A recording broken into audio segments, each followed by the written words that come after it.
L'Angola va recevoir de la Banque africaine de développement BAD un montant de 530 millions de dollars pour le développement de son réseau de transmission électrique. Les fonds vont servir à la construction d'une ligne de transmission de 400 kV s'étendant sur 343 km entre les régions du nord et du sud du pays.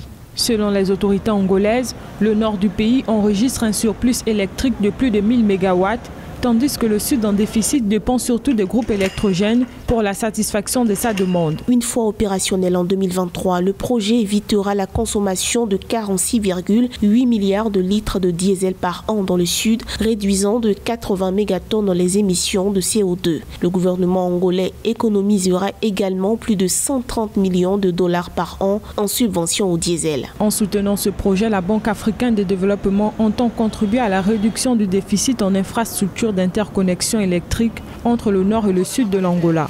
Le but du programme est d'améliorer l'opérationnalité des entreprises électriques nationales et d'accroître la connexion de ses citoyens au réseau électrique national. L'énergie électrique, vous devez le savoir, est une substance, une ressource fongible. C'est-à-dire qu'on ne peut pas la stocker. Vous ne pouvez pas produire l'énergie et puis stocker quelque part. C'est la raison pour laquelle vous gagnez plutôt en intérêt en mettant sur pied ce qu'on appelle des réseaux interconnectés. Donc quand vous produisez, vous injectez directement cette énergie dans le réseau interconnecté afin qu'il puisse parcourir tout le réseau et être distribué tout au long du réseau. Ceci est extrêmement avantageux pour les populations parce qu'en fait, une ligne de 400 kVA, c'est la très haute tension. Ça vous permet d'abord de mettre également une deuxième ligne d'abaisseur de tension qui vous donne donc la moyenne tension. Et après, maintenant, vous descendez plus bas encore, ce qu'on appelle le courant secteur. L'avantage pour les populations d'avoir donc un réseau électrique interconnecté d'envergure nationale pour le cas d'Angola, c'est qu'on pourra facilement faire face de moins en moins au délestage. On pourrait également facilement envisager des activités économiques. Notons que l'Angola a entrepris depuis 2015 un important programme d'extension de son réseau électrique